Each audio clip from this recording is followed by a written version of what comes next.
Histoire 1. L'enfant qui n'est jamais revenu. J'habitais dans un petit village entouré de forêts denses, un endroit où la vie semblait figée dans le temps. Les habitants vivaient en harmonie avec la nature, mais une ombre de mystère planait toujours sur ces bois anciens. Une nuit, alors que je rentrais chez moi après une longue journée de travail dans les champs, j'entendis des cris stridents percer le silence paisible de la nuit. C'était le cri désespéré d'un enfant perdu. Mon cœur s'emballa, et sans réfléchir, je courus vers l'origine de ce cri. Les bois étaient sombres et oppressants, chaque branche semblait tendre des doigts griffus pour me ralentir. Mes pas résonnaient dans l'obscurité, tandis que les cris continuaient, s'amplifiant, résonnant entre les arbres comme des échos de détresse. Je continuai à courir, mon souffle se faisant de plus en plus court, jusqu'à ce que j'arrive dans une petite clairière. Là, les cris s'étaient tus. Je regardais autour de moi, cherchant désespérément la source de ces appels au secours. Ce que je vis me glaça le sang. Au centre de la clairière, reposait une vieille poupée, abandonnée et souillée de boue. Elle était vêtue d'une robe autrefois blanche, maintenant tachée et déchirée. Ses yeux de verre semblaient me fixer avec une intensité troublante. En me penchant pour la ramasser, une vague de frissons parcourut mon échine. La poupée était froide et lourde dans mes mains, comme si elle portait en elle un fardeau invisible. Je scrutais les environs, mais il n'y avait aucune trace de l'enfant dont les cris m'avaient conduit ici. Le silence était devenu oppressant, presque palpable. Avec un sentiment d'angoisse croissant, je retournai au village, la poupée toujours dans mes mains. J'avais l'impression que quelque chose me suivait, une présence invisible mais indéniable. En arrivant chez moi, je déposai la poupée sur une étagère et tentai de me calmer. Mais cette nuit-là, le sommeil me fuit. Les cris de l'enfant résonnaient encore dans ma tête, se mêlant à mes cauchemars. Les jours suivants furent marqués par une série d'événements étranges et inexpliqués. Chaque matin, je retrouvais la poupée dans un endroit différent de la maison. D'abord sur la table de la cuisine, puis sur le canapé, et même une fois dans mon lit. La boue qui la recouvrait ne séchait jamais, laissant des traces partout où elle allait. Les habitants du village commencèrent à murmurer des histoires de malédiction et de revenants. Ils évitaient ma maison, me regardant avec des yeux pleins de crainte et de suspicion. Un soir, alors que j'étais assis près de la cheminée, tentant de chasser le froid qui s'insinuait en moi, j'entendis à nouveau les cris. Ils semblaient provenir de la poupée elle-même. Man sang esi glaka. Comment cela pouvait-il être possible? La peur me paralysait, mais une force inconnue me poussa à m'approcher de la poupée. En la prenant dans mes mains, les cris cessèrent subitement, remplacés par un silence assourdissant. Mais ce silence était pire que les cris, rempli de promesses de terreur et de désespoir. La nuit suivante, je décidai de me débarrasser de la poupée. Je l'emmenai dans la forêt, à l'endroit même où je l'avais trouvée. En creusant un trou dans le sol mouillé, je sentis des regards invisibles peser sur moi. Les ombres des arbres semblaient se rapprocher, se tordre et se contorsionner sous la lueur de la lune.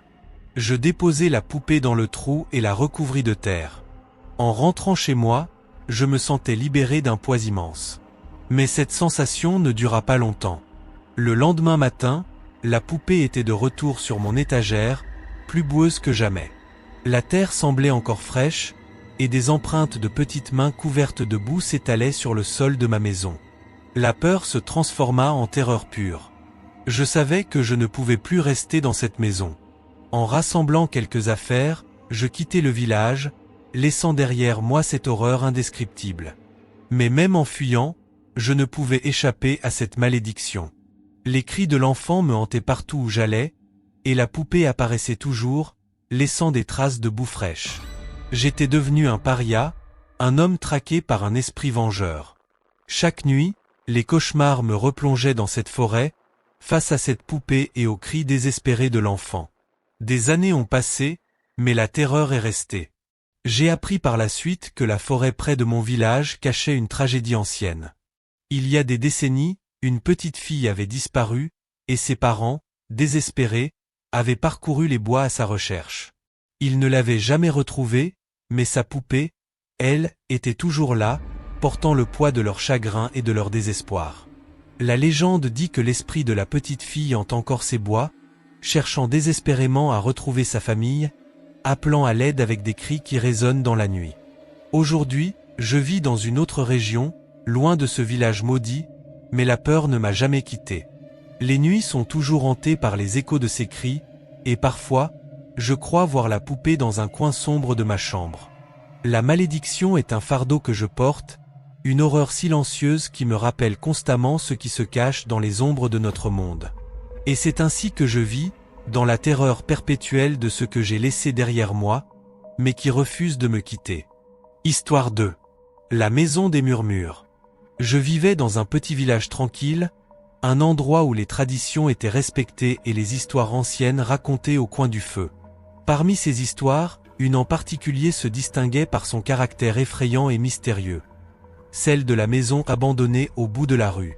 On disait qu'elle était hantée par les esprits des anciens habitants, et les villageois l'évitaient soigneusement, la laissant tomber en ruine.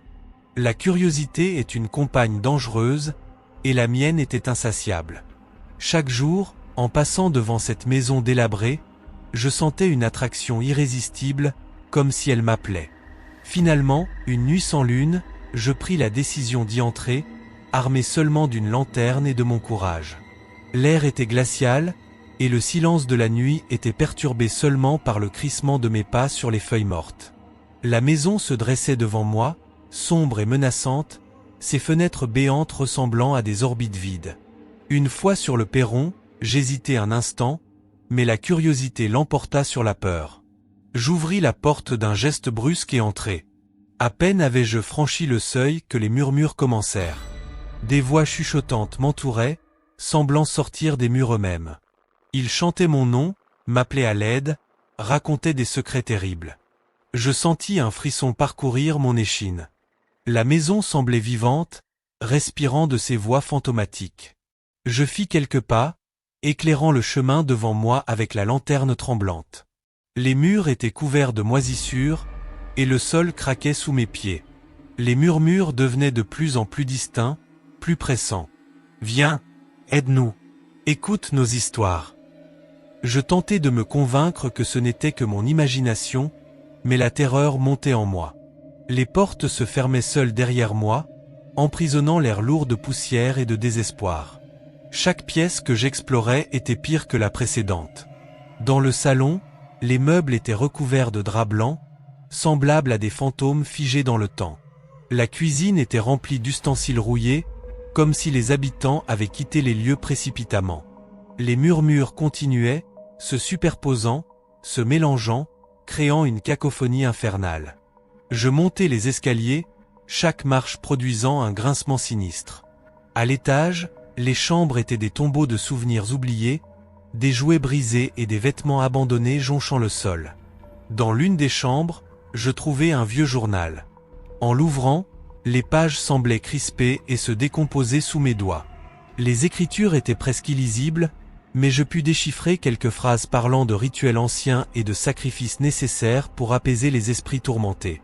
Soudain, la lumière de ma lanterne vacilla et s'éteignit, me plongeant dans une obscurité totale. Le cœur battant à tout rompre, je tentai de rallumer la flamme, mais en vain. Les murmures s'intensifièrent, devenant des cris perçants et des pleurs désespérés. Une main invisible sembla effleurer ma nuque, et je poussai un cri de terreur. Je me précipitai vers les escaliers, mais les portes se claquaient devant moi, bloquant mon passage.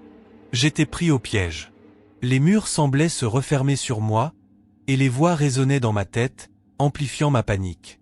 Dans un ultime effort désespéré, je parvins à forcer une fenêtre et à sauter dans le jardin en contrebas.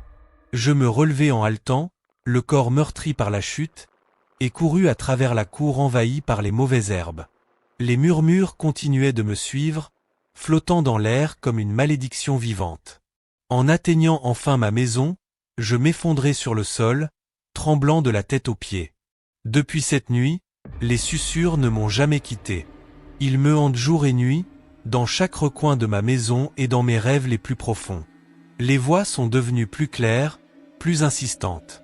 Elles me parlent de leurs souffrances, de leurs regrets, de leur vie brisée par des événements tragiques et inexplicables.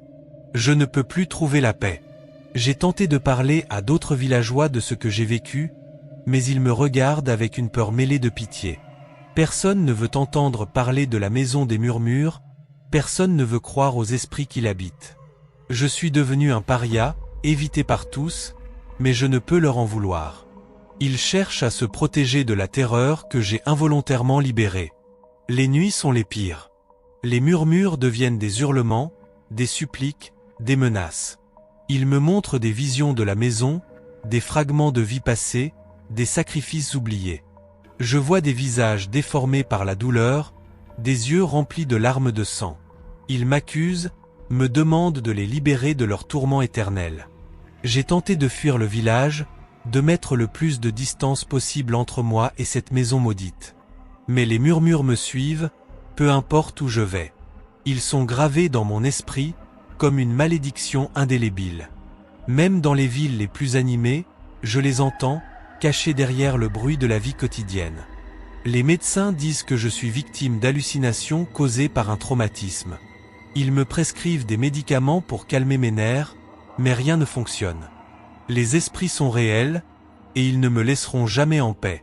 J'ai essayé de retourner à la maison pour trouver un moyen de les apaiser, mais à chaque tentative, la terreur m'envahit et je fuis à nouveau.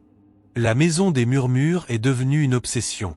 Je passe des heures à rechercher des rituels anciens, des méthodes pour exorciser les esprits, mais tout semble futile. Les murmures se moquent de moi, me défient de les libérer. Ils savent que je suis impuissant face à leur colère. J'écris cette histoire dans l'espoir que quelqu'un, quelque part, puisse trouver une solution. Peut-être qu'en partageant mon expérience, je pourrais trouver une sorte de rédemption, ou du moins une compréhension. Les esprits de la maison des murmures réclament justice, et je suis leur messager involontaire. Si vous lisez ceci, soyez avertis. La curiosité est un piège dangereux, et certaines portes ne devraient jamais être ouvertes. Les esprits tourmentés de la maison des murmures sont une preuve vivante que certains secrets devraient rester enterrés. Prenez garde à ne pas éveiller ce qui dort dans l'obscurité, car les murmures de la maison des murmures pourraient bien vous suivre, vous aussi, pour l'éternité. Histoire 3. Le lac des âmes perdues. Dans ma petite et paisible village niché au cœur de la campagne, il y avait un lac que tout le monde évitait. Les anciens racontaient des histoires terrifiantes sur ce plan d'eau mystérieux. On disait que le lac était hanté par des âmes perdues qui tiraient les gens vers les profondeurs obscures. Personne ne s'y baignait, et même les pêcheurs locaux hésitaient à s'en approcher. Cependant, un après-midi, poussé par une curiosité morbide et un désir de prouver que ces contes n'étaient que des superstitions, je décidai de m'y aventurer. Le soleil commençait à descendre, projetant une lueur dorée sur l'eau calme. Avec ma canne à pêche en main, je m'installai sur la rive, ignorant les avertissements gravés dans ma mémoire depuis l'enfance. Le silence du lac était assourdissant, seulement interrompu par le chant lointain des oiseaux et le bruissement des feuilles dans le vent léger. J'étais seul, et l'atmosphère paisible commençait à me détendre. Mais cette tranquillité n'allait pas durer. Alors que je fixais la surface de l'eau, j'entendis des murmures. Des chuchotements indistincts, comme des voix lointaines portées par le vent. Je secouai la tête, tentant de chasser ce que je pensais être une illusion auditive. Pourtant, les murmures persistèrent, se faisant plus clairs et plus insistants. Leurs voix s'entremêlaient, formant un chœur discordant qui semblait m'appeler. « Viens, rejoins-nous !» Mon cœur s'accéléra, et je sentis un frisson glacé parcourir mon échine. Mes yeux scrutaient la surface du lac, cherchant une explication rationnelle à ces voix. C'est alors que je les vis. Des visages pâles et fantomatiques se reflétaient dans l'eau. Leurs yeux vides et leurs bouches ouvertes en un cri silencieux me fixaient. Pris de panique, je fis un pas en arrière, trébuchant sur une racine. Avant que je puisse me relever, quelque chose agrippa ma cheville. Une main froide et gluante, semblable à celle d'un cadavre, émergeait du lac et me tirait vers l'eau. Je hurlai, me débattant de toutes mes forces, mais la poigne était implacable. En un instant, je fus plongé dans l'eau glaciale. Le choc thermique m'étouffa, et l'eau s'infiltra dans mes poumons. Sous la surface, l'obscurité était totale. Les murmures se transformèrent en cris perçants et en rires malveillants. Des silhouettes indistinctes tournaient autour de moi, leurs mains glaciales me saisissant et m'attirant toujours plus profondément. Luttant pour ma vie, je sentais mes forces m'abandonner. L'eau semblait vivante, animée d'une volonté propre, déterminée à me garder en son sein. Des souvenirs de ma vie défilèrent devant mes yeux, et je me vis enfant, courant joyeusement près du lac avec mes amis, ignorant encore les terribles secrets qu'il renfermait. Les visages des âmes perdues me hantaient, leurs yeux vides suppliant une délivrance que je ne pouvais pas leur offrir. Au moment où j'étais sur le point de céder à la noirceur, un sursaut d'adrénaline me parcourut. Rassemblant mes dernières forces, je me débattis violemment et parvins à remonter à la surface. Je haletai, aspirant l'air avec avidité, et nageai désespérément vers la rive. Mes vêtements lourds d'eau me ralentissaient, mais la peur me donna la force nécessaire pour atteindre le bord. Je m'effondrai sur le sol, toussant et crachant l'eau du lac. Mon corps entier tremblait de froid et de terreur. Je jetai un dernier regard au lac, et les visages avaient disparu, ne laissant qu'une surface tranquille et trompeuse. Les murmures avaient cessé, mais leur écho résonnait encore dans ma tête. Depuis ce jour, je n'ai plus jamais osé m'approcher du lac. Les habitants de la village remarquèrent mon changement, mais je n'osais leur raconter ce qui s'était réellement passé. Les murmures continuaient à me hanter, revenant chaque nuit dans mes rêves. Les âmes perdues semblaient m'appeler, me suppliant de retourner au lac, de les rejoindre. Les nuits étaient les plus difficiles. Les chuchotements devenaient plus insistants, envahissant mon esprit même dans le silence le plus profond. Je voyais des silhouettes se dessiner dans les ombres de ma chambre, des visages aux yeux vides me fixant depuis les coins sombres. Le sommeil m'était presque impossible, et je passais des heures à regarder par la fenêtre, redoutant de voir les visages du lac apparaître à nouveau. J'essayais de trouver des réponses, de comprendre pourquoi le lac était hanté de la sorte. Les anciens du village parlaient d'une tragédie ancienne, d'un groupe de personnes qui s'étaient noyées lors d'une tempête soudaine. On disait que leurs âmes ne trouvaient pas le repos, condamnées à errer dans les eaux sombres du lac pour l'éternité. Mais il y avait aussi des histoires de rituels païens, de sacrifices humains pour apaiser les esprits de la nature. Je me plongeais dans les archives locales, cherchant des traces de ces événements. Les journaux de l'époque étaient remplis de récits de disparitions mystérieuses, de corps jamais retrouvés. Chaque ligne que je lisais ajoutait à mon angoisse, confirmant les pires craintes que j'avais. Le lac des âmes perdues était un lieu maudit, un portail vers un monde de ténèbres et de désespoir. Un soir, alors que les murmures devenaient insupportables, je pris une décision audacieuse. Si je voulais retrouver la paix, je devais retourner au lac et affronter ces esprits tourmentés. Armé d'une lampe torche et d'un vieux grimoire contenant des incantations de protection, je me dirigeai vers le lac. Le chemin était sombre, et chaque bruit de la forêt semblait amplifié par ma peur. En arrivant sur la rive, je sentis l'air devenir plus froid, presque glacé. Le lac semblait m'attendre, sa surface calme reflétant la lueur de la lune. Je récitai les incantations du grimoire, espérant que cela suffirait à me protéger. Les murmures commencèrent à nouveau, plus forts, plus pressants. Les visages apparurent sur l'eau, leurs yeux vides me suppliant de les aider. Je pris une grande inspiration et entrai dans l'eau, déterminé à mettre fin à cette malédiction. Les mains glaciales m'agrippèrent à nouveau, mais cette fois, j'étais prêt. Je continuai à réciter les incantations, sentant une force invisible m'entourer, me protégeant des esprits. Les cris se transformèrent en hurlements de rage, et les visages devinrent flous. Soudain, une lumière éclatante jaillit du lac, aveuglant les esprits. Les mains me lâchèrent, et je fus projeté hors de l'eau. Je m'écrasai sur la rive, épuisé mais vivant. Le lac était redevenu calme, et les murmures avaient cessé. La malédiction semblait enfin levée. En rentrant chez moi, je sentis un poids se lever de mes épaules. Les visages des âmes perdues ne m'apparurent plus dans mes rêves, et les chuchotements avaient disparu. Le village reprit peu à peu son cours normal, et les habitants commencèrent à s'aventurer près du lac sans crainte. Mais pour moi, le souvenir de cette nuit resterait gravé à jamais. Le lac des âmes perdues avait failli m'engloutir, mais j'avais réussi à échapper à son emprise. Cependant, je savais que la frontière entre notre monde et celui des esprits était mince, et qu'il ne faudrait qu'un instant de faiblesse pour que les murmures reviennent. Ainsi, je restais toujours sur mes gardes, conscient que le véritable danger ne disparaît jamais vraiment, mais attend patiemment dans les ombres pour frapper à nouveau. Histoire 4. L'homme de la brume.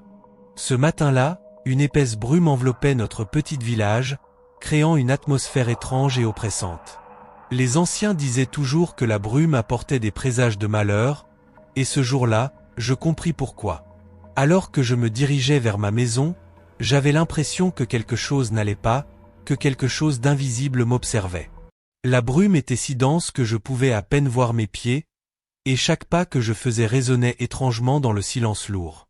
Soudain, une silhouette émergea de la brume. C'était un homme, ou plutôt quelque chose qui ressemblait à un homme.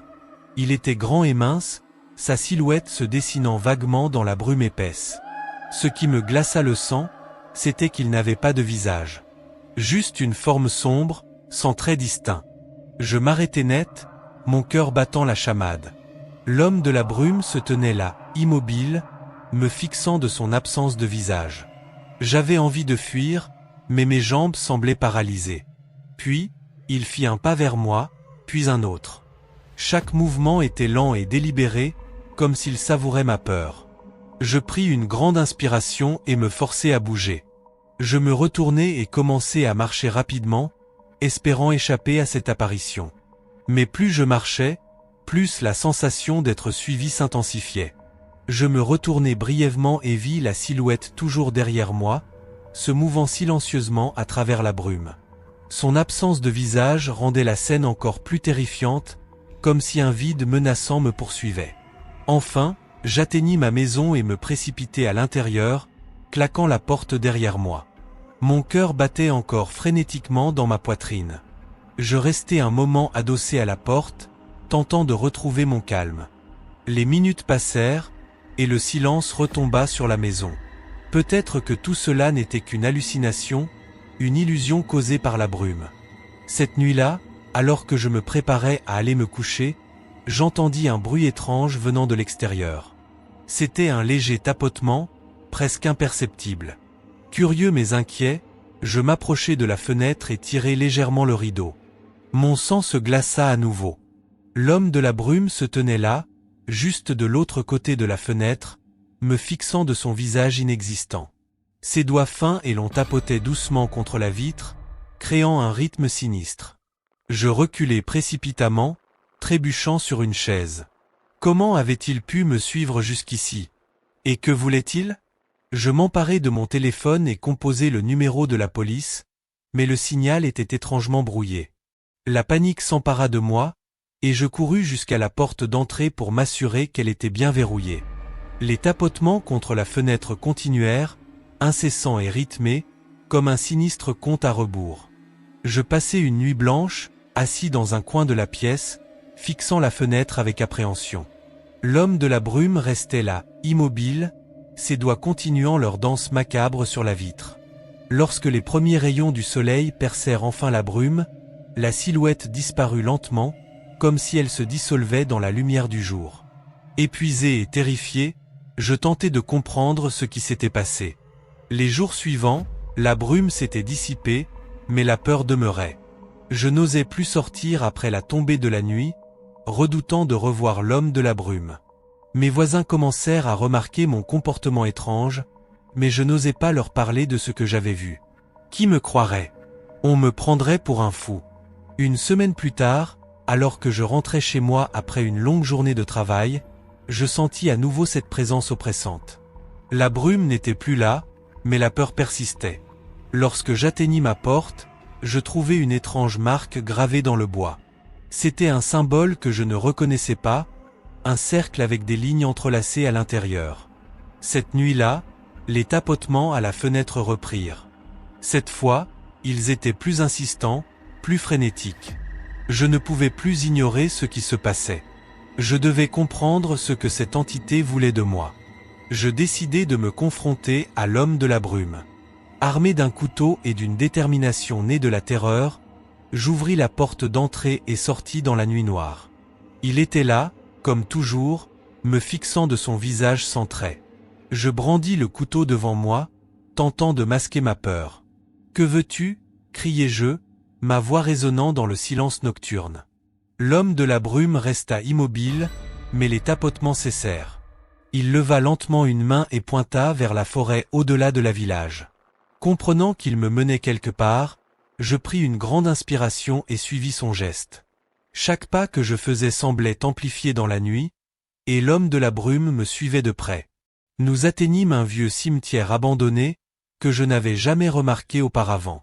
Les pierres tombales étaient couvertes de mousse, et une atmosphère de désolation régnait. L'homme de la brume s'arrêta devant une tombe particulièrement ancienne. Il se tourna vers moi, et bien que son visage soit toujours vide, je sentis une intense tristesse émaner de lui. Je m'approchai de la tombe et lus l'épitaphe effacée par le temps. Le nom gravé dessus était le mien. C'était impossible. Comment mon nom pouvait-il être sur cette tombe? Soudain, des souvenirs enfouis refirent surface. Je me vis, il y a des années, errant dans cette même forêt par une nuit brumeuse. J'étais tombé dans un ravin et avais succombé à mes blessures. L'homme de la brume n'était pas une entité malveillante, mais une partie de moi-même, mon esprit perdu cherchant désespérément à trouver le repos. À cet instant, tout devint clair.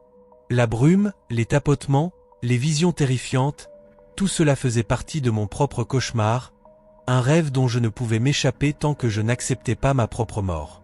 Je tombai à genoux devant ma tombe, les larmes coulant sur mon visage. L'homme de la brume s'avança et posa une main réconfortante sur mon épaule. Puis, lentement, il disparut dans la nuit. Je me réveillai en sursaut dans mon lit, le cœur battant à tout rompre.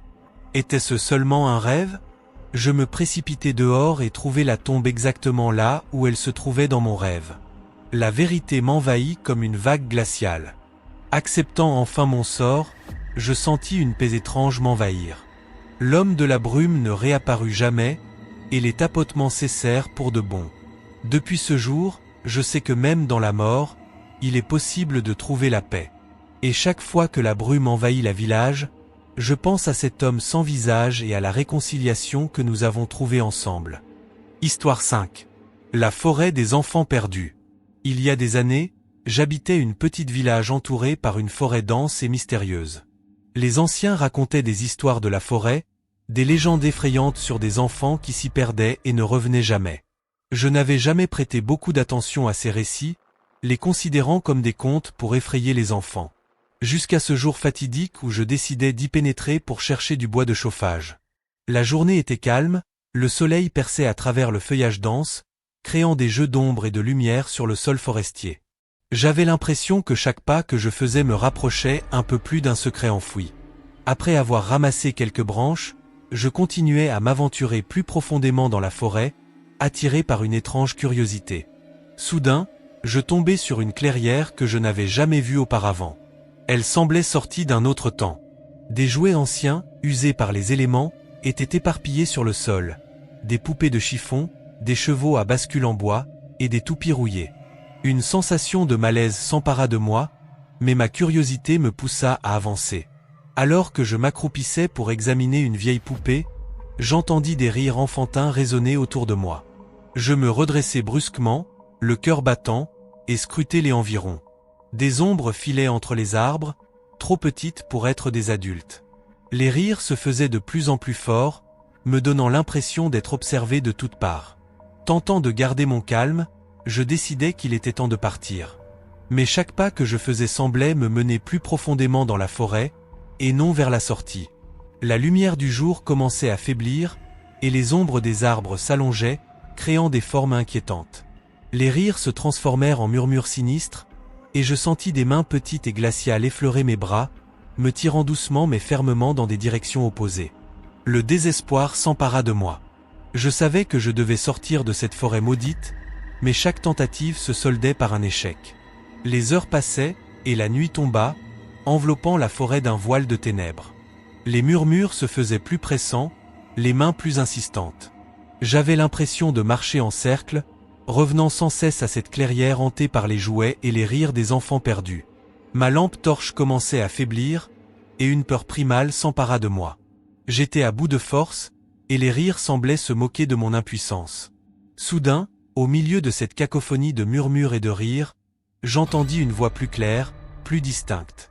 C'était une voix d'enfant, mais elle semblait différente, comme si elle cherchait réellement à me guider. « Par ici » murmurait-elle. « Suis-moi » Sans autre option, je décidai de suivre cette voix, espérant qu'elle me mènerait hors de ce cauchemar.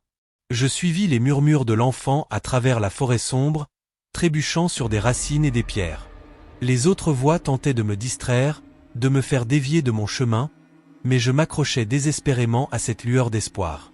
Après ce qui sembla être une éternité, je vis enfin une lueur au loin. La voix de l'enfant me guidait vers cette lumière, et je sentis une vague de soulagement m'envahir. J'émergeai enfin de la forêt, épuisé mais vivant. La lumière provenait d'une petite cabane de bûcheron que je n'avais jamais remarquée auparavant. Je me précipitai à l'intérieur, claquant la porte derrière moi. Je me laissai tomber sur le sol, reprenant difficilement mon souffle. Les murmures avaient cessé, et je me sentais enfin en sécurité. Je passai la nuit dans la cabane, trop terrifié pour sortir. Au matin, je pris mon courage à deux mains et retournai dans le village. Les habitants étaient inquiets de mon absence prolongée, et je leur racontai mon aventure dans la forêt. Certains me crurent, d'autres pensèrent que j'avais imaginé toute cette histoire. Cependant, je savais ce que j'avais vécu. La forêt des enfants perdus était bien réelle, et elle continuait d'attirer les âmes innocentes. Je ne mis plus jamais les pieds dans cette forêt maudite, mais les souvenirs de cette nuit hantée me suivaient partout. Parfois, dans le silence de la nuit, j'entendais encore des rires enfantins et des murmures lointains. Ces sons me rappelaient que la forêt des enfants perdus n'était jamais très loin, prête à capturer ceux qui osaient s'aventurer trop profondément. Les années passèrent, et bien que je tentais de mener une vie normale, je ne pouvais oublier cette expérience. Chaque fois que je passais près de la lisière de la forêt, une peur instinctive me saisissait, me rappelant les événements terrifiants de cette nuit. Les habitants de la village continuèrent de raconter des histoires sur la forêt, mais je savais que la vérité était bien plus sombre que ce qu'ils imaginaient. Un jour, un étranger arriva à la village, un chercheur de légendes et de mystères. Il avait entendu parler de la forêt des enfants perdus et voulait en savoir plus. Je lui racontai mon histoire, espérant qu'il renoncerait à son projet insensé. Mais au contraire, il sembla encore plus déterminé à explorer la forêt. Je lui donnai toutes les informations que je pouvais, mais je savais qu'il allait à sa perte. L'étranger disparut dans la forêt, et on ne le revit jamais. Les habitants dirent qu'il avait probablement perdu son chemin, mais je savais que la vérité était bien plus sinistre. La forêt des enfants perdus l'avait pris, tout comme elle avait tenté de me prendre. Aujourd'hui encore, je rêve parfois de cette forêt maudite. Dans mes rêves, je revois les jouets anciens, les ombres dansantes et les rires moqueurs. Je revois cette clairière et les visages des enfants perdus. Et toujours, je me réveille en sursaut, le cœur battant, conscient que la forêt des enfants perdus est toujours là, tapie dans l'ombre, prête à attirer d'autres âmes innocentes dans ses griffes. La forêt des enfants perdus est une partie de moi maintenant, un souvenir terrifiant qui ne me quittera jamais. Et je sais qu'un jour, peut-être, elle m'appellera à nouveau, et je devrai affronter une fois de plus les horreurs qu'elle recèle. Jusqu'à ce jour, je vis avec la peur constante de ce qui se cache dans l'ombre, attendant son moment pour frapper.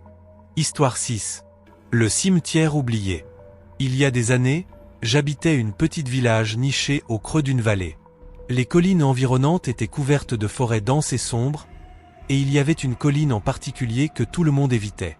On disait que derrière cette colline se trouvait un cimetière ancien, oublié de tous. Les anciens du village murmuraient à propos de ce lieu, mais personne ne semblait savoir exactement où il se trouvait, et personne ne voulait vraiment le trouver. Ma curiosité finit par l'emporter sur ma prudence. Un après-midi d'automne, lorsque les feuilles mortes jonchaient le sol et que l'air était frais et humide, je décidai de partir à la recherche de ce cimetière oublié. Je gravis la colline, ma respiration devenant plus lourde à mesure que le chemin devenait plus escarpé. Après ce qui me sembla une éternité, j'atteignis le sommet et descendis de l'autre côté. La forêt était plus dense ici, les arbres semblaient plus vieux, et l'atmosphère plus oppressante. Je continuai à marcher, suivant mon instinct. Soudain, je tombai sur une clairière. Là, cachée parmi les broussailles et recouverte de mousse et de lierre, se trouvaient des pierres tombales. Mon cœur s'accéléra, réalisant que j'avais trouvé le cimetière oublié. Les pierres tombales étaient anciennes, leurs inscriptions à peine lisibles. Certaines étaient cassées, d'autres penchées à des angles étranges. L'endroit dégageait une aura de tristesse et de mystère. Je m'approchai de l'une des pierres tombales et tentai de lire le nom gravé dessus, mais le temps avait effacé la plupart des lettres. Un frisson parcourut ma colonne vertébrale, et je sentis une présence froide derrière moi. Je me retournai lentement, mon souffle se figeait dans ma poitrine. Là, dans la pénombre de la forêt, des figures spectrales se tenaient debout, leurs yeux vides fixés sur moi. Leurs silhouettes éthérées flottaient doucement, comme des ombres portées par le vent. Mon cœur battait à tout rompre, et une terreur primitive s'empara de moi. Je voulais fuir, mais mes jambes refusaient de bouger. Les spectres semblaient m'observer, leurs regards empreints de tristesse et de colère. Je sentis leurs murmures pénétrer mon esprit, des chuchotements indistincts mais chargés de désespoir.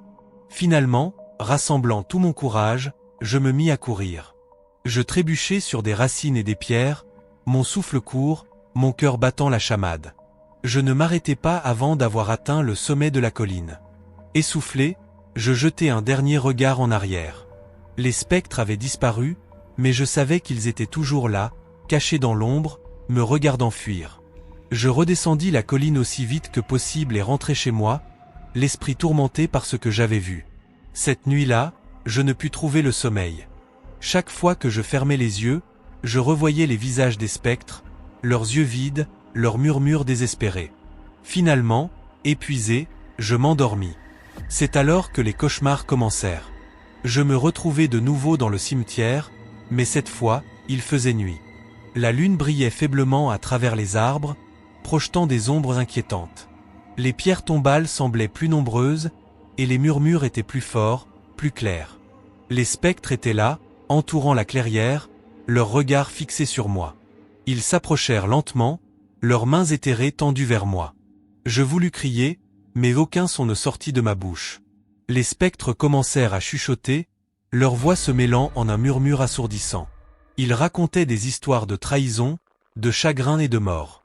Chaque mot résonnait dans mon esprit, m'envahissant d'une terreur indicible.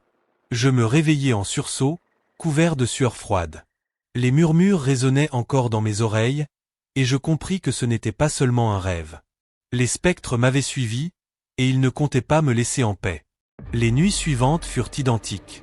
Chaque fois que je m'endormais, les spectres revenaient, leurs murmures devenant de plus en plus insistants, de plus en plus clairs. Ils me racontaient des secrets sombres, des péchés oubliés, des trahisons anciennes. Je me sentais de plus en plus épuisé, mon esprit sur le point de céder sous la pression. Je décidai de retourner au cimetière, espérant que confronter les spectres pourrait mettre fin à mes cauchemars.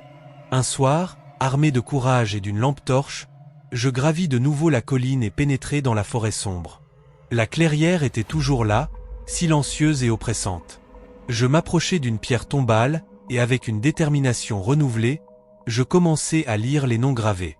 Les murmures commencèrent immédiatement, les spectres émergeant de l'ombre pour m'entourer. Leurs voix étaient plus claires que jamais, et je compris enfin leurs paroles. Ils demandaient justice, ils cherchaient à être entendus, à être libérés de leur tourment éternel. Je passai la nuit à écouter leurs histoires, chaque murmure révélant un fragment de leur passé tragique. Je promis de raconter leur histoire, de ne pas les laisser tomber dans l'oubli. À mesure que je faisais cette promesse, les spectres semblaient se calmer, leurs murmures devenant moins désespérés. Lorsque l'aube se leva, les spectres avaient disparu, et je me sentis plus léger, comme si un poids immense avait été enlevé de mes épaules. Je retournai au village, déterminé à tenir ma promesse. Je racontai aux habitants ce que j'avais découvert, et ensemble, nous décidâmes de restaurer le cimetière, de redonner un semblant de paix à ces âmes tourmentées. Les cauchemars cessèrent, et les murmures disparurent. Le cimetière, autrefois oublié, devint un lieu de mémoire et de respect. Les spectres avaient enfin trouvé la paix, et moi, j'avais appris que certains secrets ne devaient jamais être oubliés. Cependant, parfois, lorsque je me promène près de la colline, j'entends encore un léger murmure dans le vent, un rappel que les spectres veillent toujours, reconnaissant de ne plus être seuls dans l'oubli. Histoire 7. La sorcière de la colline. Il y avait, à la lisière de notre petit village, une colline qui se dressait comme une sentinelle silencieuse. Les anciens racontaient que nul ne devait s'aventurer là-bas, car une sorcière y résidait depuis des temps immémoriaux. On disait qu'elle avait des pouvoirs terrifiants et quiconque croisait son chemin ne revenait jamais indemne. Les enfants du village, dont moi-même, grandissait en entendant ces histoires, mais nous étions trop effrayés pour vérifier la véracité de ces contes. Une nuit, alors que je regardais par la fenêtre de ma chambre, une lueur étrange attira mon attention. Une lumière vacillante, presque surnaturelle, brillait au sommet de la colline. Mon cœur battait la chamade, mais la curiosité l'emporta sur la peur. Je savais que je ne pourrais pas trouver le sommeil sans découvrir la source de cette lumière. Je pris ma lampe de poche et me faufilai hors de la maison, faisant attention à ne pas réveiller mes parents.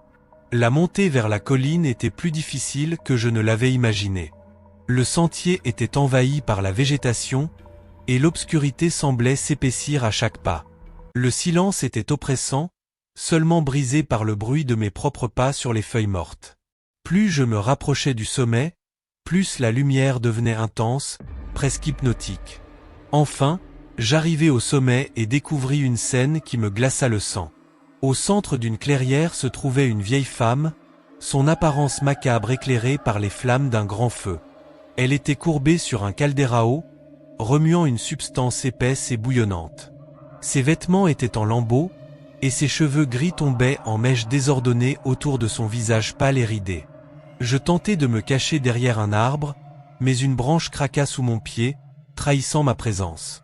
La sorcière leva brusquement la tête, ses yeux perçants se fixant sur moi. Ils étaient noirs comme la nuit, sans aucune lueur de vie. Un sourire sinistre se dessina sur ses lèvres fines et gercées, révélant des dents jaunes et pointues. Avant que je ne puisse réagir, elle murmura un enchantement dans une langue inconnue. Je ressentis une vague de froid me traverser, puis une paralysie totale s'empara de mon corps.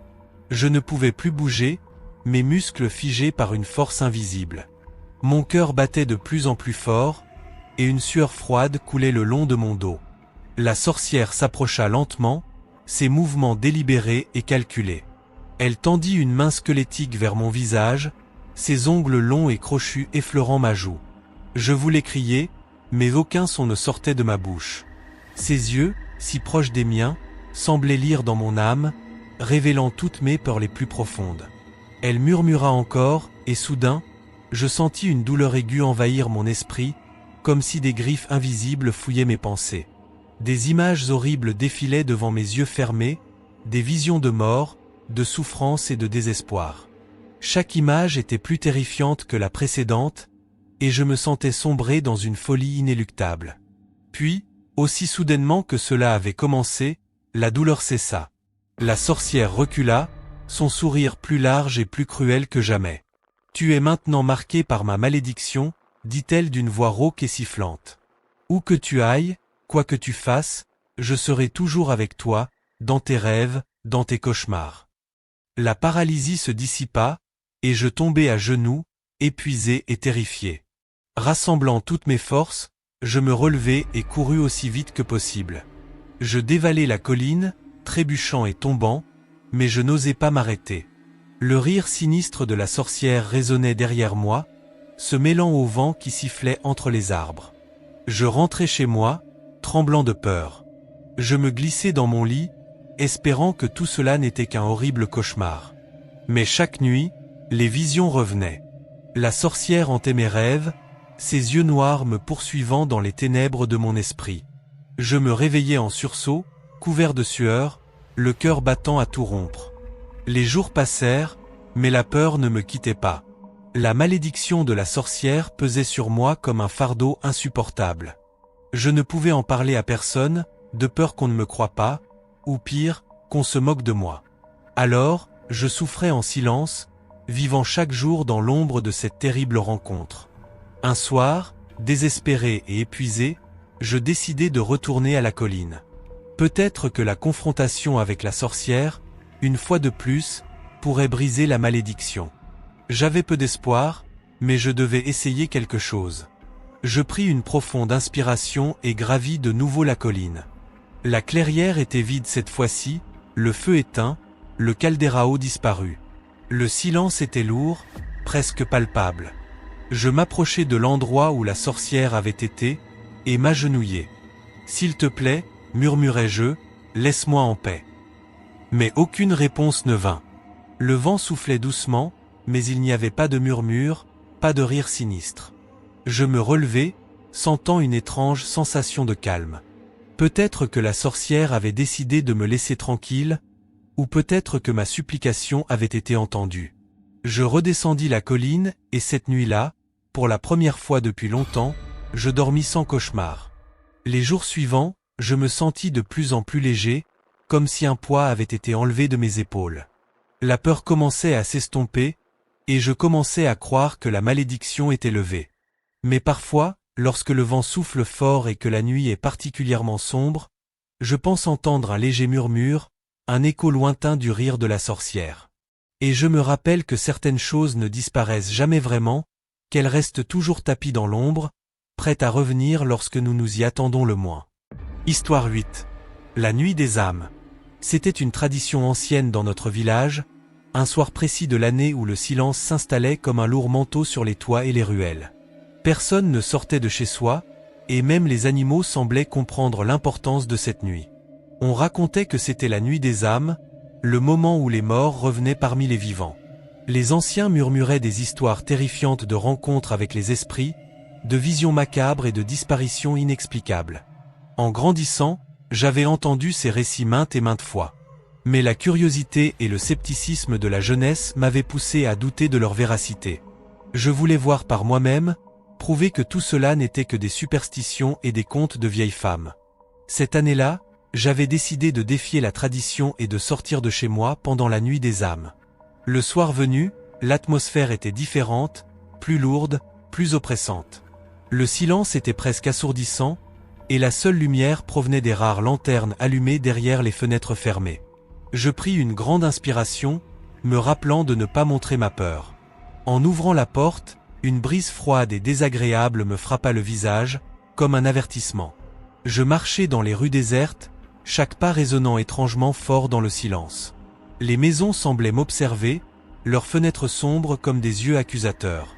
J'essayais de me convaincre que ce n'était qu'une nuit comme les autres, mais une sensation de malaise grandissait en moi. J'avais l'impression que quelque chose me suivait, que des yeux invisibles scrutaient chacun de mes mouvements. Au bout de quelques minutes, j'entendis des bruits de pas derrière moi. Mon cœur accéléra, mais lorsque je me retournai, il n'y avait rien. Juste la rue vide et silencieuse. Je repris ma marche, essayant de garder mon calme, mais les pas reprirent, plus proches cette fois. Je me retournai de nouveau, et encore une fois, il n'y avait rien. Une sueur froide coula le long de ma colonne vertébrale.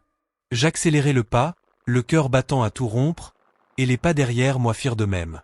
J'avais l'impression de courir dans un cauchemar, où l'on fuit sans jamais pouvoir échapper à ce qui nous poursuit. Les bruits de pas semblaient provenir de tous côtés maintenant, comme si j'étais entouré. Je sentais des présences tout autour de moi, des ombres invisibles qui se pressaient contre moi, chuchotant des mots que je ne pouvais comprendre. Finalement, je tournai à l'angle d'une rue et vis ma maison. Je courus aussi vite que je le pouvais, les pas derrière moi s'intensifiant, et j'atteignis enfin ma porte. En me retournant une dernière fois, je crus apercevoir des formes floues et éthérées se dissipant dans l'ombre. Je me précipitai à l'intérieur, fermant la porte derrière moi avec un soupir de soulagement. Mais le soulagement fut de courte durée. Cette nuit-là, alors que je tentais de dormir, les chuchotements reprirent. Plus faibles, plus lointains, mais indéniablement présents. Les esprits semblaient avoir trouvé un moyen de me suivre jusque dans ma maison, et peut-être même dans mes rêves. Je les entendais murmurer des secrets, des menaces, des paroles de l'au-delà qui glaçaient le sang. Les nuits suivantes, les chuchotements persistèrent. J'avais l'impression d'être observé en permanence, même en plein jour. Les ombres semblaient plus longues, plus sombres, et le froid de cette nuit particulière semblait s'être infiltré dans chaque recoin de ma maison. Les objets se déplaçaient parfois d'eux-mêmes, et des courants d'air glacial traversaient les pièces sans explication. Je tentais de parler à quelques amis et voisins de ce que j'avais vécu, mais ils secouèrent la tête, visiblement effrayés. Personne ne voulait évoquer la nuit des âmes, encore moins admettre qu'ils croyaient aux esprits. Je me retrouvais seul avec mes peurs, sans savoir comment me débarrasser de ces présences invisibles. Un soir, alors que je lisais dans ma chambre pour essayer de me distraire, les chuchotements devinrent soudainement plus forts. Ils semblaient provenir de partout à la fois, s'intensifiant jusqu'à devenir presque assourdissants. Je me levai, le cœur battant, et me diriger vers la porte de ma chambre. En l'ouvrant, je vis une figure spectrale, flottant dans le couloir. Ses yeux vides me fixaient, et une aura de désespoir émanait d'elle. Je reculai, terrifié, mais la figure avança lentement vers moi. Sa bouche s'ouvrit dans un cri silencieux, et j'entendis sa voix résonner dans ma tête. « Tu as brisé le pacte. Tu as défié les règles. Maintenant, tu dois en payer le prix. » La figure tendit une main squelettique vers moi, et je sentis une douleur glaciale envahir mon corps. Je me réveillai en sursaut, couvert de sueur, réalisant que ce n'était qu'un cauchemar. Mais les chuchotements étaient toujours là, et la sensation de froid ne m'avait pas quitté. Je compris alors que je ne pourrais jamais échapper à la malédiction que j'avais invoquée en sortant cette nuit-là. Les esprits des morts avaient trouvé un moyen de se lier à moi, et je devrais vivre avec leur présence pour le restant de mes jours. Depuis ce jour, j'évite de sortir durant la nuit des âmes. Le silence qui s'installe dans le village ce soir-là est un rappel constant de ma folie et des conséquences terribles de mon défi. Les chuchotements ont diminué avec le temps, mais ils ne disparaissent jamais complètement. Parfois, dans le silence de la nuit, je les entends encore, me rappelant que les morts ne pardonnent pas facilement ceux qui perturbent leur repos. Chaque année, lorsque cette nuit approche, je ressens un frisson d'appréhension. Les souvenirs de cette nuit terrifiante reviennent avec une clarté effrayante, et je me demande si les esprits reviendront un jour pour me réclamer complètement. Jusqu'à ce moment, je vis avec la peur constante de ce que j'ai réveillé, et je sais que je ne pourrai jamais trouver la paix tant que les âmes des morts continueront à me hanter. Histoire 9. Pont du désespoir. Il y avait, à l'entrée de notre village, un vieux pont en pierre que les villageois évitaient particulièrement la nuit. La structure, usée par le temps et la négligence, était entourée d'une aura lugubre, accentuée par les histoires tragiques qui circulaient à son sujet. Selon les légendes locales, un jeune couple avait trouvé une fin horrible là-bas, se noyant dans les eaux glaciales du ruisseau sous le pont. La mémoire de leur tragédie persistait, et les gens affirmaient que les âmes des amants erraient encore près du pont, cherchant désespérément à retrouver la paix. C'était une nuit sombre et brumeuse lorsque j'entendis pour la première fois le chuchotement de ces histoires. Les villageois parlaient du pont avec une telle gravité qu'il était impossible de ne pas se laisser emporter par une certaine curiosité morbide. Je décidai d'explorer le pont pour moi-même, pensant que les histoires n'étaient que des fables destinées à effrayer les jeunes imprudents. Mais ce que j'allais découvrir dépassait tout ce que j'avais pu imaginer. La brume recouvrait le paysage, rendant chaque pas difficile à discerner. Le pont, avec ses pierres rugueuses et ses arches dégradées, se dressait devant moi, presque comme une silhouette spectrale émergeant des ténèbres. Le ruisseau en dessous était calme, mais son eau semblait plus sombre que d'habitude, comme si elle cachait des secrets terribles sous sa surface apparemment tranquille. En m'approchant, je crus entendre un léger chuchotement, comme une voix à peine audible portée par le vent. Mon cœur battait plus fort, et je me forçai à avancer, chaque pas résonnant dans le silence oppressant de la nuit. Lorsque j'atteignis le milieu du pont, le chuchotement se transforma en un véritable cri de désespoir, déchirant le silence comme une lame acérée. Je m'agenouillai au bord du pont et regardai en bas, dans l'eau noire. C'est alors que je vis les silhouettes, pâles et translucides, flottant à quelques mètres sous la surface. Les figures étaient celles d'un homme et d'une femme, leurs visages déformés par l'angoisse et la douleur. Leurs yeux, d'un bleu froid, brillaient d'une lueur de désespoir si intense qu'elle semblait pénétrer jusqu'au plus profond de mon âme.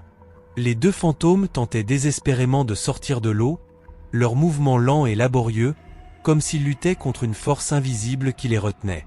Leur apparence était troublante, leur corps semi-transparent ondulant dans l'eau sombre, les bras tendus vers la surface comme s'ils cherchaient désespérément de l'aide.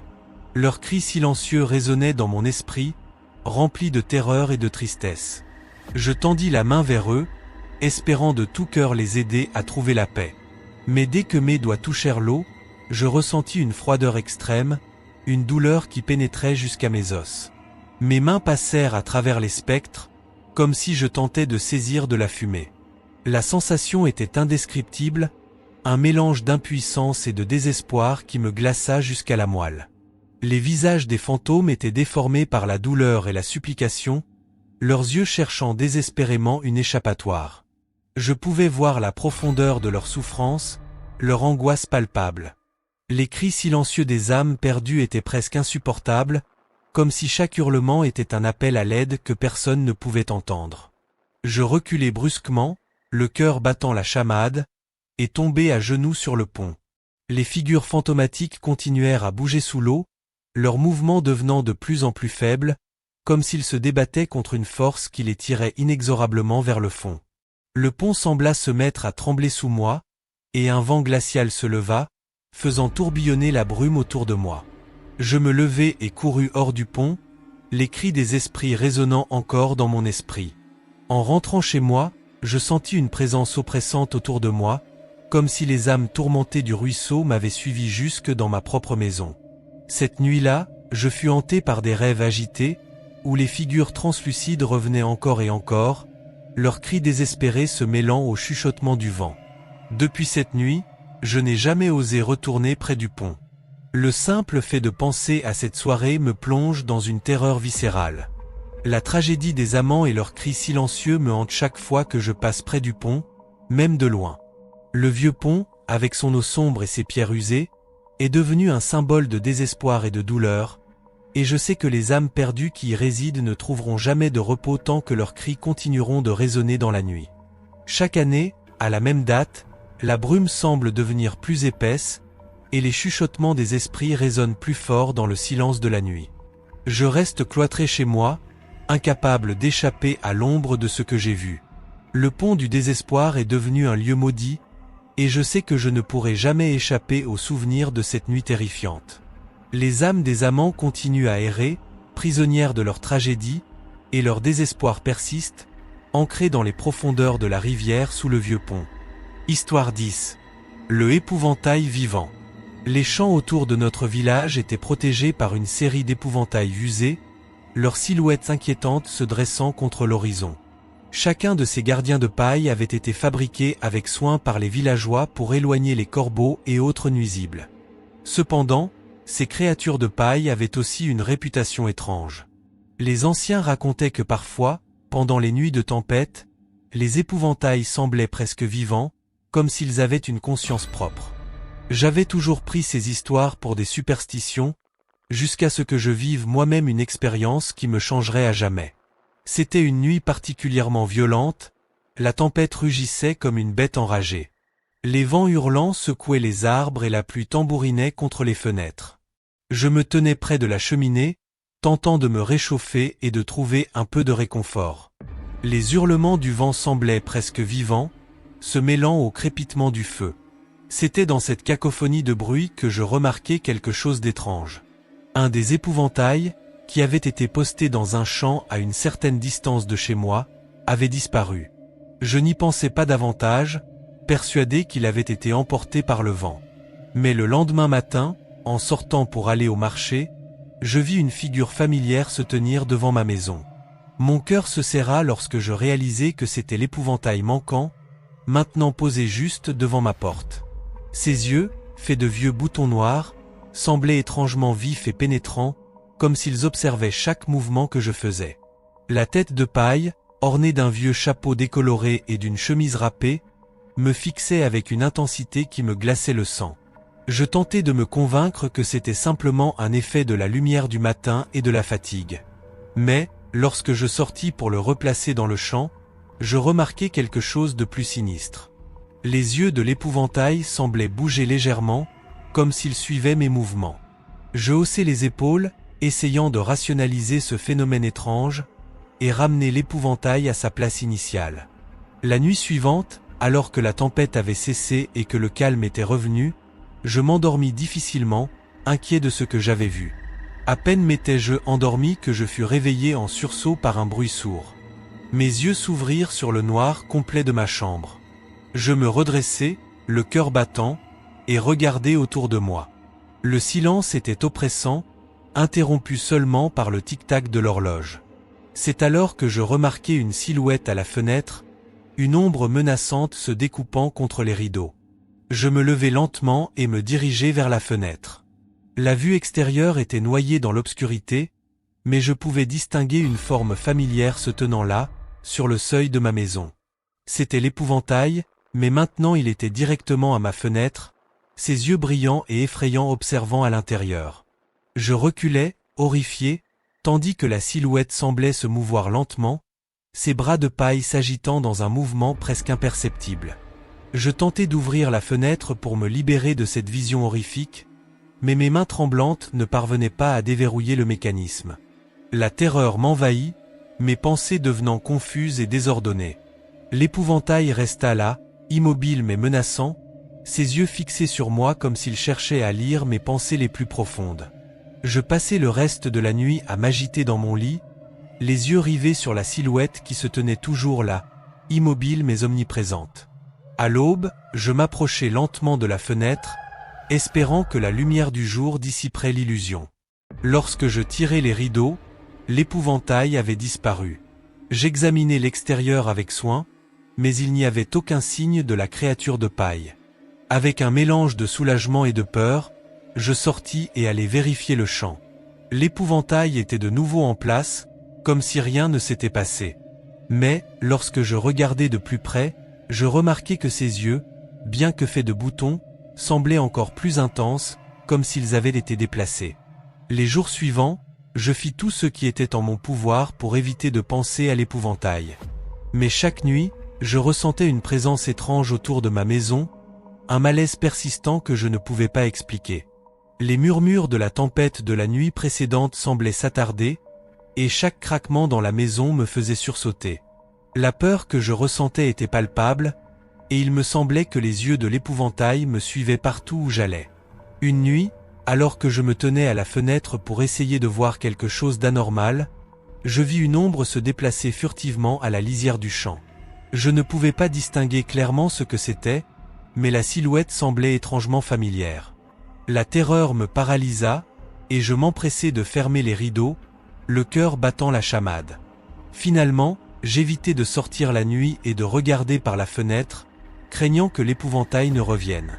Chaque fois que je passais près du champ, je gardais un œil sur les épouvantails, espérant que celui qui avait disparu ne ferait plus jamais surface. Mais la peur persistait, ancrée dans chaque coin de ma maison, comme si l'épouvantail vivait encore dans mes cauchemars. Les années passèrent, mais l'expérience me hantait toujours. Chaque tempête et chaque crépuscule me rappelaient l'épouvantail vivant, et je savais que les yeux effrayants de paille ne me quitteraient jamais vraiment. Le vieux champ et ses gardiens de paille étaient devenus un lieu maudit dans mon esprit, un endroit où l'ombre de ce que j'avais vu continuait à se faufiler, me rappelant chaque nuit que certaines histoires sont mieux laissées non explorées.